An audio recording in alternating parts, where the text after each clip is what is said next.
All right, what's up, guys? How you doing today? It's May 2018. This is going to be my first ride of 2018 on the Banshee here today. So I thought I would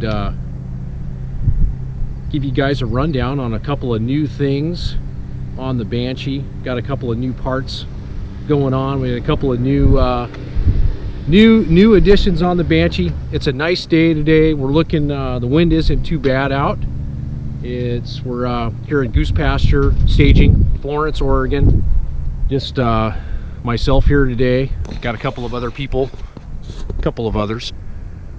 What do we got? What's new on it today? Well, we've got a brand new set of pedal tires, 21 by 12 by 8 Scat Track Extremes Extreme Blade paddle. Went with a different size paddle. Was running the 22 by 11 by 8s and decided I wanted to try something different, a little bit of a different size, different profile. So curious to see how those are going to perform. We've got oh, what's that? That's a gas tank. That's a brand new 5.5 gallon Clarke gas tank, clear Clarke.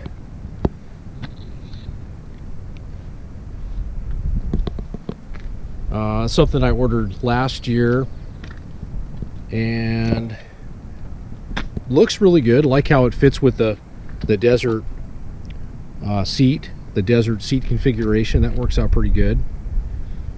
Haven't had it out yet. Like I said, haven't even started it up this year yet. It's got the YFZ 450 foot pegs going on. Bolted those on, and I'm also running a -1 Pro Design power shifter to compensate for the foot pegs being moved back a little bit. In the engine compartment, I am running a different intake. I put some different intakes on here. I have the what do you call it, the synchronizer tube that joins both of the carburetors. I was having a problem with just overall the way this engine was running throughout the RPM range. I was having a little bit of a miss with it. Like I couldn't figure it out, and I couldn't fix it with any jetting changes. So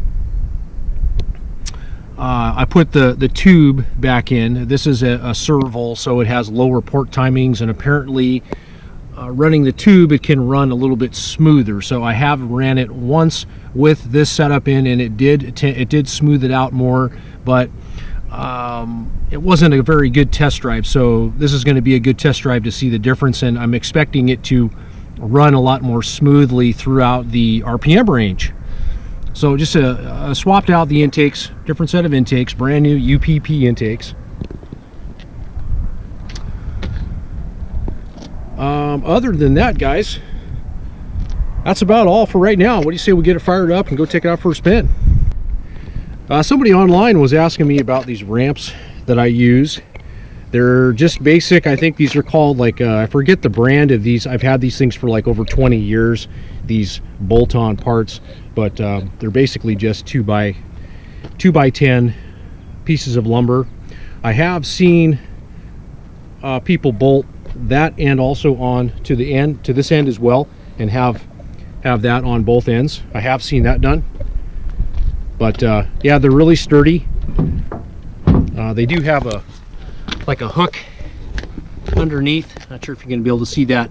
You could hook something on a tie strap and right to the bumper, but I've never have to do that. These are heavy enough so where they don't move around on me or anything, but they're just it's a simple solution to having to, rather than spending, you know, $100 bucks, $150 bucks, $200 on a set of, you know, custom aluminum ramps that are probably going to slide all around on your tailgate and have to tie them down and everything. So this is basically a simple solution, and I use these ramps for all kinds of things, not just the quad, but lawnmowers and all different types of things, I've used them a lot. I have had to replace these boards one time, but again, that's a lot cheaper than having to replace ramps or buy a set of aluminum ramps.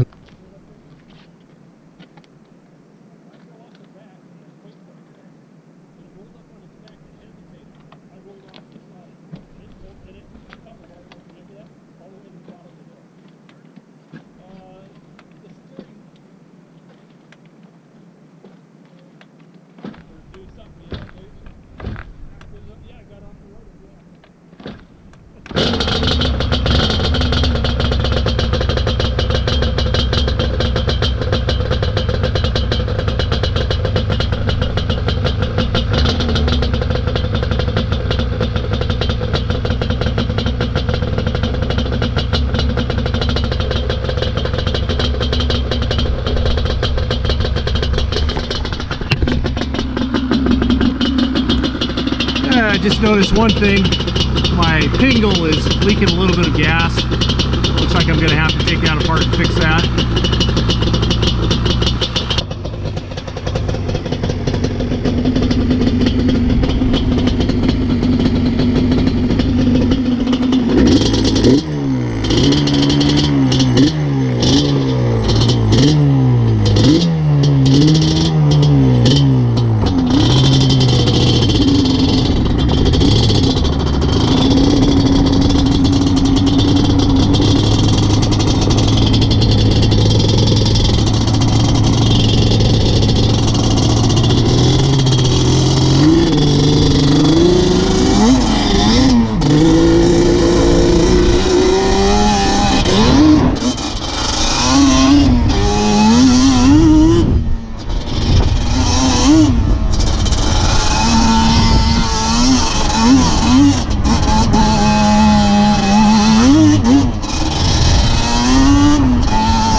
Alright guys, just got back from a little rip out there, quick rip.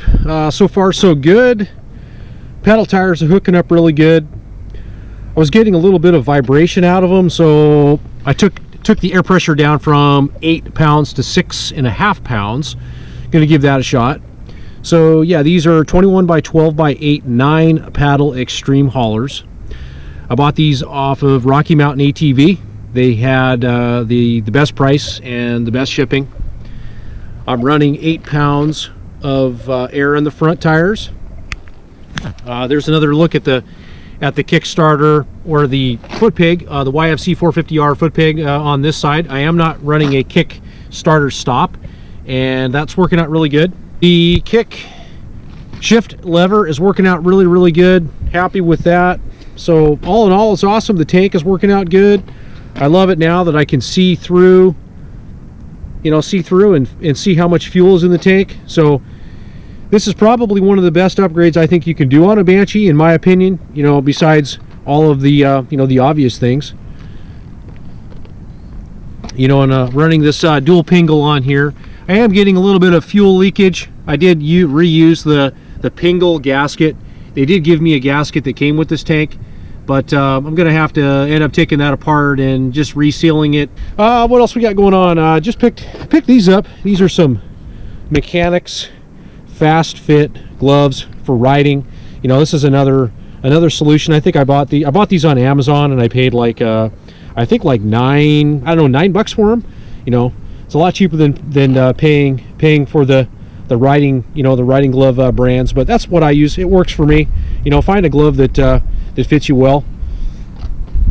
Other than that, that's about it. Yeah, these little green things you see on the seat, those are earplugs. They're formed earplugs that I wear earplugs when I'm riding the Banshee. It's pretty loud, protects my my hearing a little bit better, makes the ride that much more enjoyable. There you have it. Yep, all is good. Again, those of you that are new, this is the bike. It's a 421 cc 4mm stroker crank SERVAL. So it's those aren't factory cylinders, they're the cast cylinders. They are ported. Had all the engine work done by Cameron at Sawyer REDLINE Racing, Sweet Home, Oregon. The transmission is stock. Just had a couple of things modified, like had the second gear shimmed, the typical mods that Cam does on his engines, Banshee engines. It's got the 35 PWK carburetors with K&N pods, V-Force 4 reeds. Other than that, guys, it's pretty stock. It's all stock as far as the rest of the stuff goes. It's not a bling bling bike. This is I just call it, it's an all go no show bike. We've got Shearer small bore pipes, Matt Shearer. They run really good with the Cascade 93 decibel legal silencers. Here in Oregon, there's a law and it requires you to have these 93 decibels is the decibel reading, and occasionally there you guys are. Occasionally out here in Oregon, you'll find them here on the big weekends. The rangers, they'll set up a decibel checking station. Sometimes they'll put them right out here, like on your way out to the beach. I've seen them go out there like on the weekends. So I really don't like riding down here on the weekends. It's there's just too much. There's a lot of people and a lot of rangers. So you come out here on a day like today, you don't see anybody out here. You got the whole place to yourself. That's typically how I like to ride out here. But I like riding with my friends too. So, but other than that, guys, I'm gonna go out, take this out for another ride today. Take it out for another rip. See how these changes, what kind of effects they've made.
Yeah.